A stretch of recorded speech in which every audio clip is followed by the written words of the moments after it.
ఇంటికెళ్ళి చూద్దాం.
మళ్ళీ తప్పించుకున్నాడు.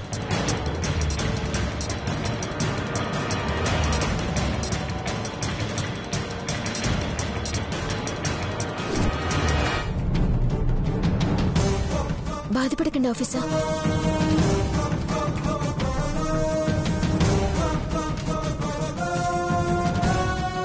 ఆ సిద్ధు ఎక్కడికి పోడు.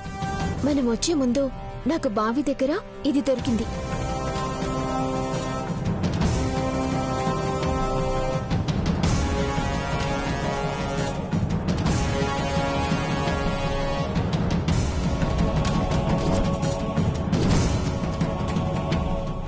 సంపద కోసం ఆ సిద్ధు వదిలిన క్లూ ఇదేనేమో.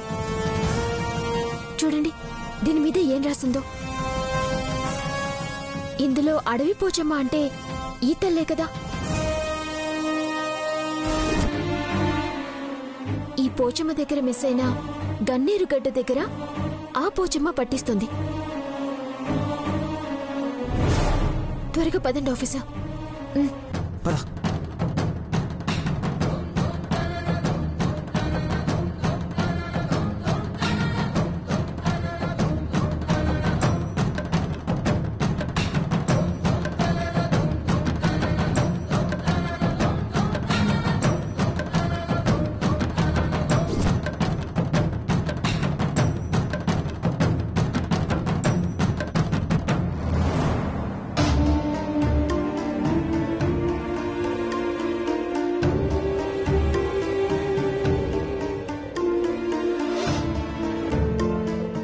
అమ్మా,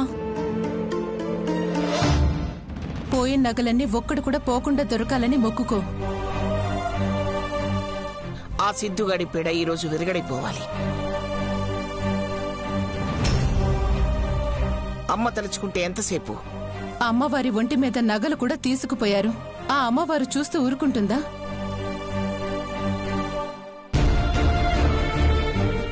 ఆ తల్లి కాళ్ల కింద వేసి తొక్కుతుంది. శివ, నువ్వు మనస్ఫూర్తిగా పూజ చేసి మొక్కుకున్నావు అంటే అది జరిగి తీరుతుంది.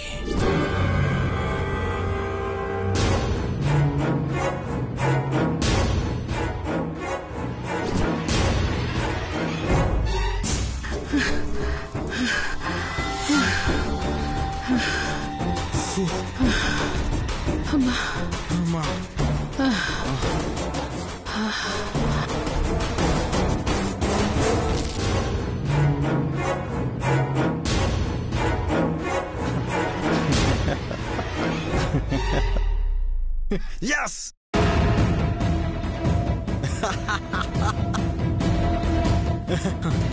ఆ శౌర్య గాడి మీద గెలిచానమ్మా. అట్టారా బాక్రా, భయంతో గుండె ఆగేటట్టున్నది. ఇది అరుపు కాదమ్మా, ఆనందం. ఆ శౌర్య గాడి నుంచి తప్పించుకున్న ఆనందం. నీకు ఆనందంగా ఉందేమో, నాకు భయంగా ఉందిరా. దేనికమ్మా భయం? మనమిచ్చిన షాక్కి ఆ శౌర్యగాడు అక్కడే కుప్ప కూలిపోయాడు. చూసావు కదా.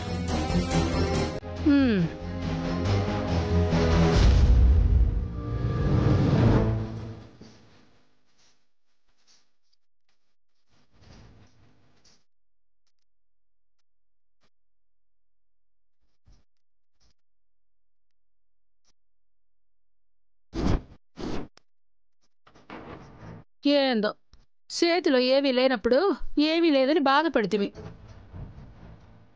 ఇప్పుడేందిరా అంటే దూడ ముందు మేతేసి మూతి కట్టేసినట్టు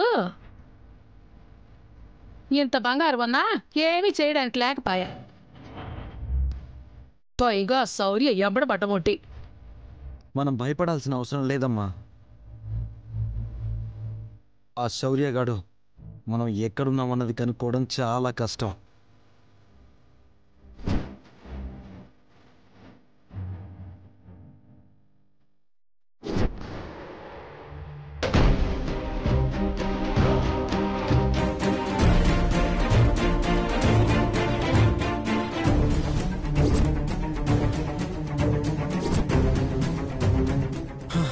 బ్యాగ్ ఇటివమ్మా.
Hey, sit up. No. Whoa. Officer. Officer. Kalyani, నీకేం కాలేదుగా?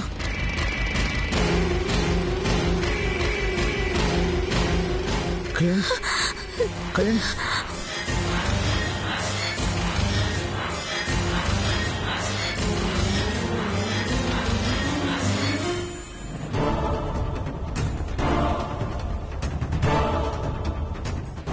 ఆఫీసర్, వాడు పారిపోతున్నాడు. వాడిని వదలొద్దు. నాకేం కాదు. వాడిని వదలకండి.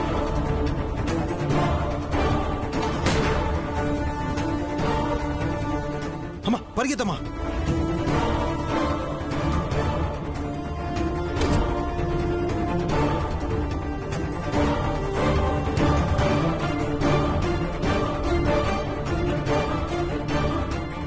నేనే గెలిచాను శౌర్య. ఈ నగలు ఈ జన్మలో నీకు దొరకనివ్వను.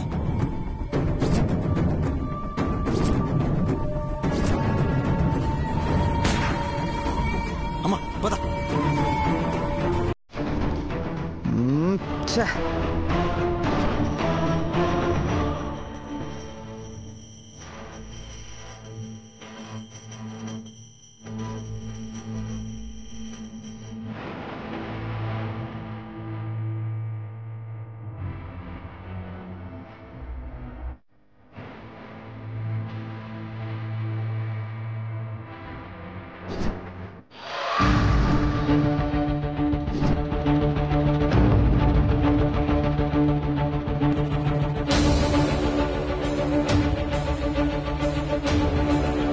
Sir, sorry sir, location identify అవ్వలేదు. కళ్యాణి గారు మెసేజ్ చేసి ఇక్కడికి వచ్చాను.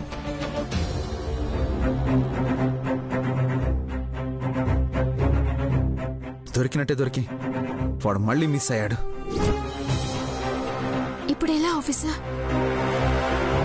మనం ఒక చిన్న గేమ్ ఆడాలి కళ్యాణి. గేమా? ఎస్. పోయింది నకిలీ నగలు, అసలు నగలు మన దగ్గరే ఉన్నాయని కలరింగ్ ఇవ్వాలి. ఎందుకు? నగలు పోయాయని ఇంట్లో అందరూ బాధపడుతున్నారు. వారసత్వంగా వచ్చిన నగలని అమ్మమ్మ అందరికన్నా ఎక్కువగా బాధపడుతుంది. అందుకే ఏమైనా తేడా వచ్చినా ఇలాంటి గేమ్ ఆడి అటు ఇంట్లో వాళ్ళని హ్యాపీ చేసి ఈ సిద్ధుగాడిని కన్ఫ్యూజ్ చేద్దామని డమ్మీ నగలు చేయించమని శ్రీనివాస్కి చెప్పాను. శ్రీనివాస్ రెడీయే కదా? Ready sir. వెళ్ళి తీసుకురండి.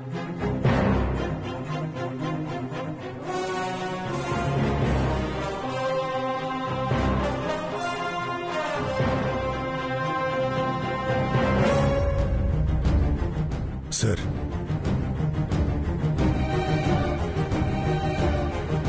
ఆ సిద్ధిగాడు నగలతో తప్పించుకొని గెలిచాను అన్న ఆనందంలో ఉన్నాడు.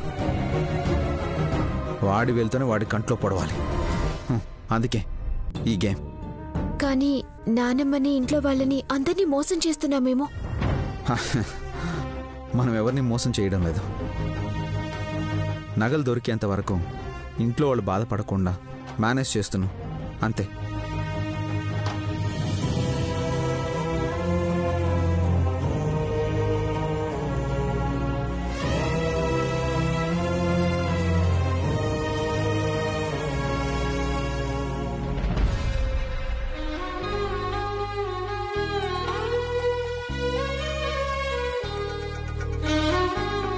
Thank you Srinivas.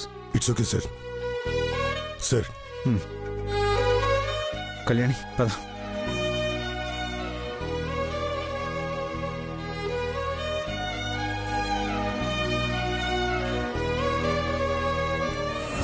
కళ్యాణి, కళ్యాణి. శౌర్య, కళ్యాణి పని మీద బయటికెళ్ళినట్టున్నారమ్మా. ఏం పని? అయినా నా కొడుకుతో కళ్యాణి ఎక్కడికి వెళ్ళింది? ఏదో పని మీద వెళ్ళుంటారు లేదమ్ము. అదే ఏం పని అని కదా. వాడికి ఏదైనా పని ఉంటే వాడు వెళ్ళాలి కానీ దాంతో ఎందుకు వెళ్ళాలి? మేము నీళ్లు లాగి కష్టపడుతూ ఉంటే మా కళ్ళ ముందే వెళ్లారు.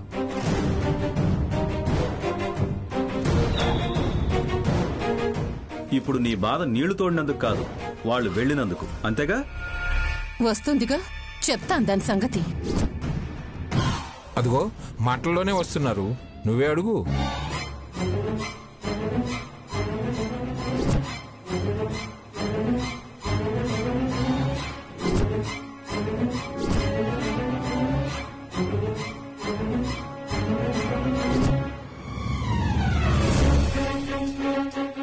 ఏయ్, ఎక్కడికెళ్ళావే?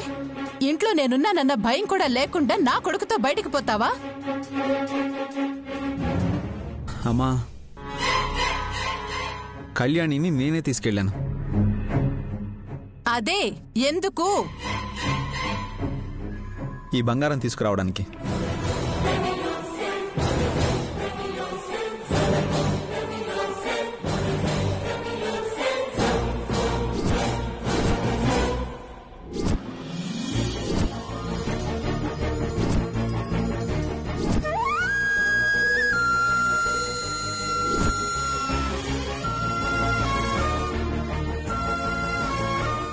బంగారమా? ఏ బంగారం శౌర్య?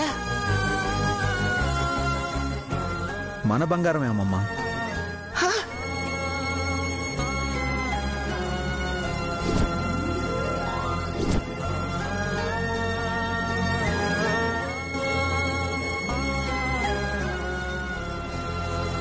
మీరందరూ పోయింది అని బాధపడుతున్నా ఆ బంగారం.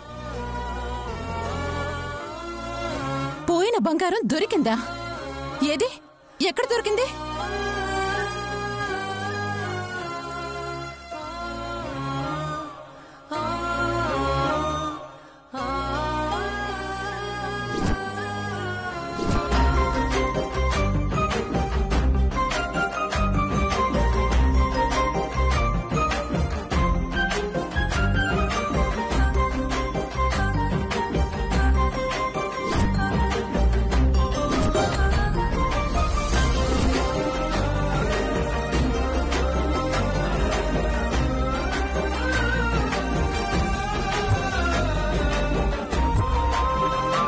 బంగారం దొరికింది అంటే ఆ సిద్ధు దొరికాడా? వాణ్ణి అరెస్ట్ చేశారా?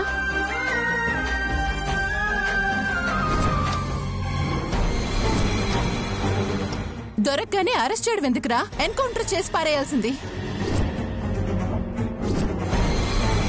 వాడు దొరకలేదు, కానీ మన బంగారం సేఫ్గా ఉంది, అదే తీసుకొచ్చాను.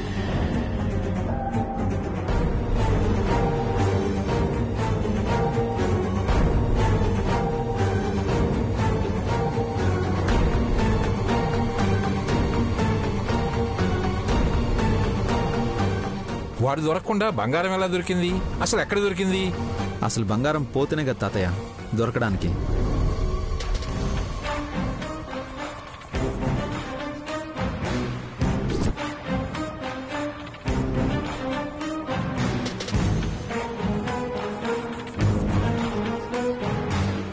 బంగారం పోలేదా? పోలేదా? అవును, సీతారాముల కళ్యాణంలో బంగారం పెట్టాక ఏదో జరగబోతుంది అన్న అనుమానం వచ్చింది.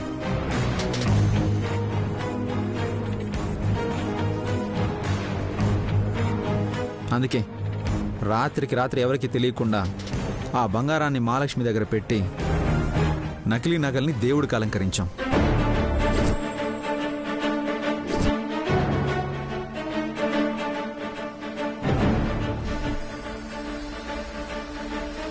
మేమనుకున్నట్టుగానే సిద్ధు ఆ నగల్ని కొట్టేశాడు. కానీ వాడికి తెలియందేంటంటే అవి నకిలీ నగలని.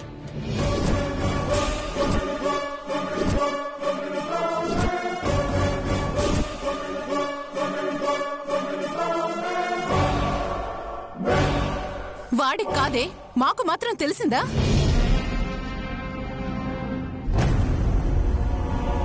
ఎవ్వరికీ తెలియకూడదనే చెప్పలేదు. ఏంటి ఎలా కనిపిస్తున్నాను నీ కంటికి? నీ ఇష్టానికి నువ్వు బంగారం దాచిపెట్టి నా దగ్గర నాటకాలు ఆడతావా? ఎలా కనిపిస్తున్నాను నీకు? పిచ్చిదల్లా కనిపిస్తున్నానా?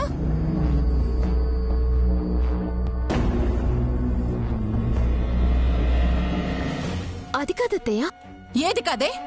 బంగారం పోయిందని తిండి తిప్పులు మానేసి నేను ఏడుస్తూ కూర్చున్నా కూడా బంగారం పోలేదని ఒక్క మాట చెప్పవా నాకు?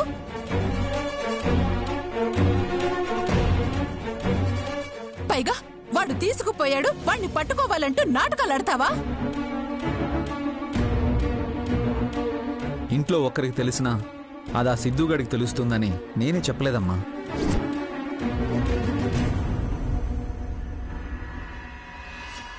అలా అనుకుని దాచిపెట్టిన వాళ్ళు తర్వాత రోజైనా తీసుకుని రావాలి కదా. మహాలక్ష్మి ఇంట్లో ఉండడం మంచిది కాదని నేనే దూరంగా పంపించాను.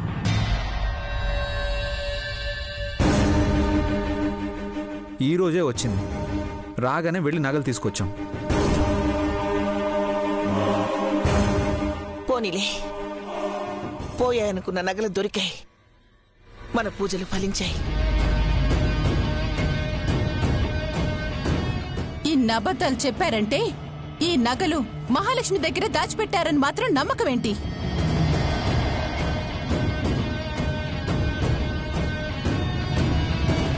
లేదు, నా దగ్గరే దాచారు.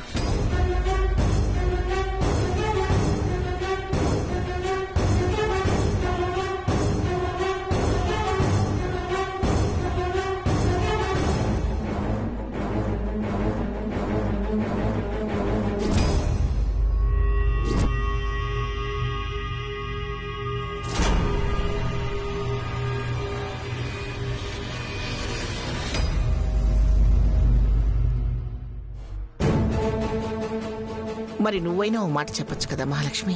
ఎవరికీ చెప్పొద్దని నన్ను దూరంగా పంపించారు నానమ్మా. ఈలోపు నా ఫోన్ పాడైపోయింది, అందుకే అక్క వాళ్ళని కూడా కాంటాక్ట్ చేయలేకపోయాను.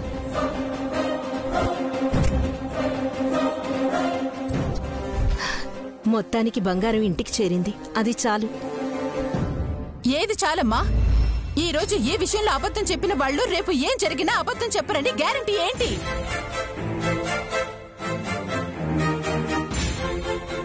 పోయిందని ఇచ్చా, దొరికా కూడా నీ గోలంటే?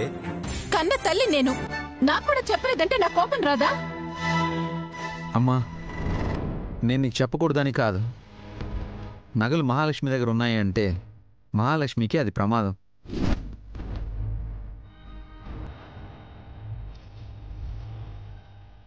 అసలే ఆ సిద్ధుకి మహాలక్ష్మి మీద కక్ష ఉంది. తన పేరు బయటికి రాకూడదనే బంగారం సేఫ్గా ఉందన్న విషయం ఎవరికీ చెప్పలేదు.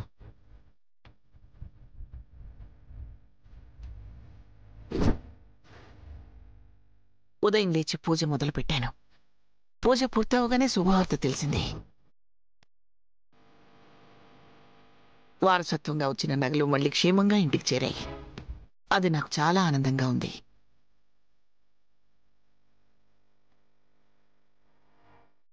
అందరికీ ఆనందంగానే ఉంటుందమ్మా, ఒక్కరిద్దరికి తప్ప.